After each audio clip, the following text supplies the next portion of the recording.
Hello everybody and welcome back to the Rodea the Sky Soldier playthrough. It's time for Chapter 17, Beyond the Melting Memories.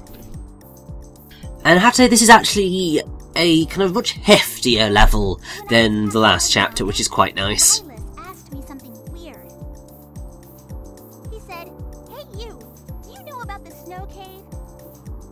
I think he was talking about the cave we're headed toward right now. Why would he ask you about that? He looked relieved when I said no. I wonder if something's there. There probably is, you know? There's something about this cave. But either way, it's time to get on to this rather sprawling level. It's pretty gosh darn big, to be honest. Like, you wouldn't necessarily expect it to be as big as it is, but it is. And seeing as we've got a little bit of time before we are introduced to sort of any new mechanics or important plot things, I've got a little bit of time to kind of talk about some other stuff which could be quite fun. So, recently in the comments for this very playthrough actually, two people pointed out that there's a strong likelihood that the voice actor for Rodea himself is Kyle Hebert, or I think that's how you pronounce his name. And having listened to his voice and seen his Twitter feed in which he specifically asked, "Has anybody played Rodea at all?" does lead kind of quite strongly to the implication that he is the voice of Rodea, especially when you kind of listen to the voices that he's done for other characters. So I mean, he's most famous for being the voice of teenage and adult Gohan, and the narrator of the Funimation dub of Dragon Ball, being Sosuke Aizen in Bleach, Ryu in the Street Fighter series, Kiba Inuzuka in the Naruto series. Kiba's the voice that I listened to and thought, yes, this sounds very much like Rodea. He's also Kamina in Gurren Lagann, and Ryuji Suguro in Blue Exorcist. He's also the current voice of Big the Cat in the Sonic franchise, which is rather hilarious. He's also the voice of Richter Abend and Dirk the Dwarf in Tales of Symphonia Dawn of the New World. He is Big Bull Crocker, Scissorsman and Ninja in Mad World. He is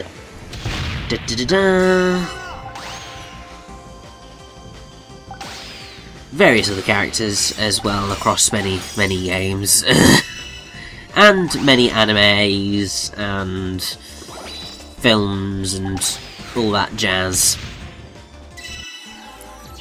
But one that quite pleased me was that he's the voice of Professor Oak in Pokemon Origins, which was just like, oh, yay! But that'll probably do it for the minimal voice acting that voice acting credits that we have available to us. Hopefully, at some point in the future, we will receive more, but I highly doubt Rodea will get much more attention unless a team of people like Unseen64 go into, like, write an article about the development hell that this project suffered, which I would very much like to see. But obviously it's totally a case of whether it could happen or not. But either way, now if you recall correctly, I was saying in an earlier part at some point that there wasn't really any cultural things that I could talk about with Rodea, because there's not really a whole lot that's very blatant. That was me being a little bit of a blind bat, because there are two very specific names of things that have been mentioned many times throughout this game that are very culturally important, or at least kind of culturally interesting. and that is Garuda and Naga. Now, anybody who has seen my, I think it was Tomb Raider Underworld walkthrough, will have come across the term Naga before. But for anybody who hasn't come across it before, Naga is basically the Sanskrit and Pali word for a deity or class of entity or being, that generally takes the form of a great snake. Specifically the king cobra, and it's found in Indian religions, mostly Hinduism, Buddhism, Jainism and Sikhism. And if you wanted to know what a female Naga is, it's a Nagi or Nagini. So if you were any Harry Potter fans out there, should recognise the term Nagini, because that's the name of Voldemort's snake. So you have obviously this Hindu thing of the Naga. On the flip side, in kind of the same Hindu-rooted religion, you have the Garuda, which are kind of large bird-like creatures. And I mean, basically they are like the mount of Lord Vishnu, who is one of the Hindu gods, and Garuda is the Hindu name for the constellation Aquila. So kind of it's lots of kind of phoenixes and well, mostly eagles that you're dealing with the Garuda. But the Naga and the Garuda kind of hate each other. They are nemesises. And that obviously funnels through quite nicely into how they are used in Rodea the Sky Soldier. Because you've got the realm of Garuda and the realm of Naga. Garuda being in the air, and Naga being down on the surface and being kind of in the underworld, and it's all kind of evil and snaky. So that works quite nicely. Now if you wanted to know kind of apparently where the source of that enmity comes from, basically, this is just quoting Wikipedia verbatim, but still, the great nemesis of the Nagas is in the Mahabharata, is the gigantic eagle king Garuda.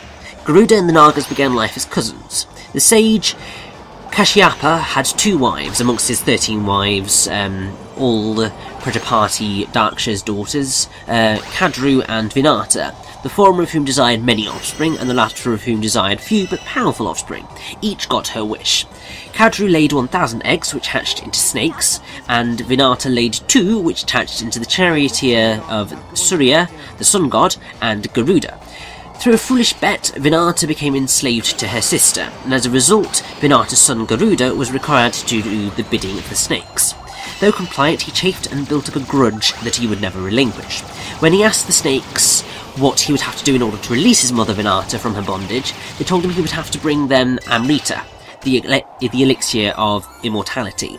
Garuda stole the elixir from the gods and brought it to the serpents in fulfillment of their requirement, but through a ruse it prevented them from partaking of it and achieving immortality.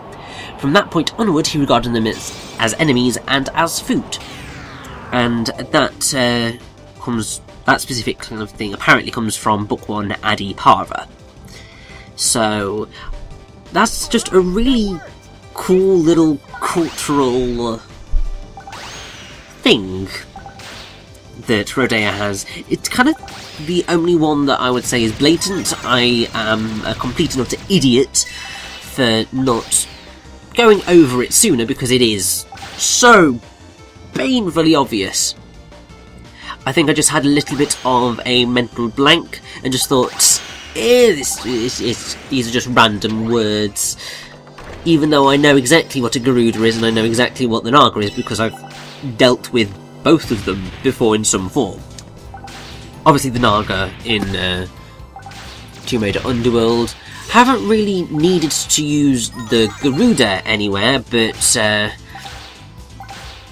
they have been involved in the process of writing my novel, because I was thinking about kind of summons, and the Garuda was one that I thought I wanted to make use of. Specifically because my brain was going, Garudamon, that was always one of my favourite Digimon. I've no idea why, but I was always particularly fond of Garudamon for some reason.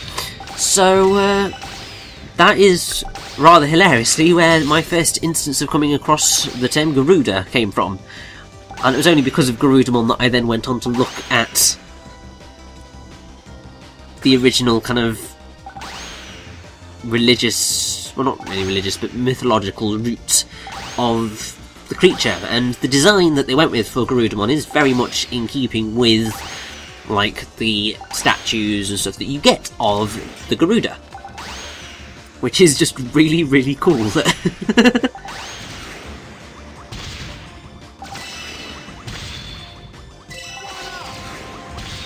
But we are very, very nearly at the snow cave that has been mentioned throughout this part. And, yeah, I think we're going to get a whole bunch of plot. It's the way these things go, really, but first I suspect we're going to have to face down... There he is! I was prepared for him this time.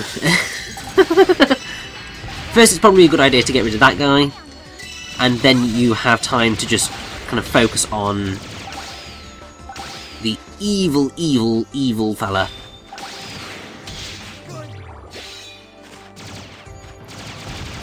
All I can say is thank God I had the gun, because otherwise that would have been a little bit more difficult to deal with.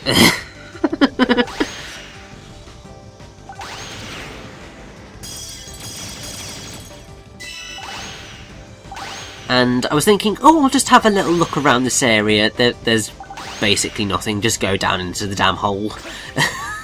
Because it's where you need to go anyway. Are you okay out there?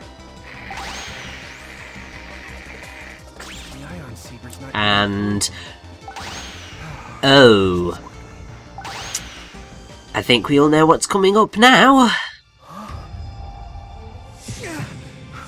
What is this? Oh, well, aren't you just sad and pathetic? Who are you? So you really did lose all your data. Even after seeing that, you still don't remember? You're... I'm Unit R3, Kelvis. That's right. Kelvis, you stepped on... something when you booted up. Stop! You don't need to remember that! We stayed loyal for 1,000 years, while you forgot about your little sister. Now your little sister's gonna put you 6 feet under! So, it's time for us to face down Kelvis, and Kelvis is Why do we have to fight? surprisingly difficult, to be honest, because she teleports around so much, and she has the ability to freeze you and all sorts. It's not particularly pleasant.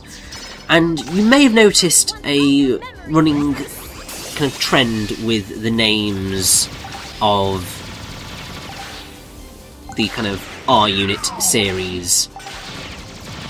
And that's that they basically all have, like, well, their names end in an is, or something to that effect, because you had Orthos, Rylus, now Kelvis, and we have kind of one more R-Unit series who has a similar sounding name. But obviously Rodea didn't get his name from kind of the source that everybody else did.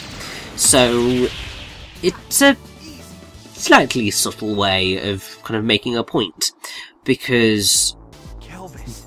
all of the enemy R-Unit series' names have a pattern to them, whereas Rodea's is very much separate to that, which I think is a pretty nice touch, to be honest. His Majesty's orders. What? Why are you blindly following orders? Ask yourself why. You're trying to keep a promise that you don't even remember making. Even after seeing this, you still can't remember anything. Guess that promise didn't amount to much. Shut up! It was an important promise! To protect Garuda! We will save You'll never remember! Now die!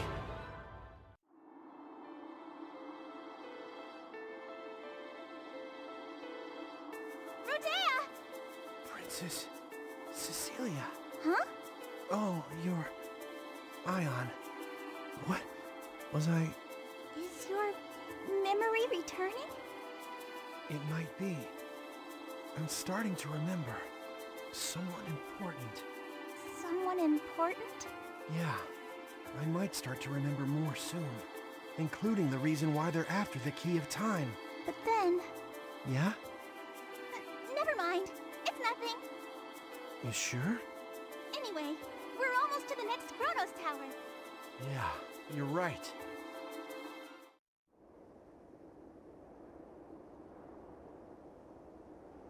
If Rodea gets his memories back, will he become a stranger to me? Honestly not sure why you're worrying about that, Ion, but either way, Chapter 17 is complete. It's time to move on to Chapter number 18.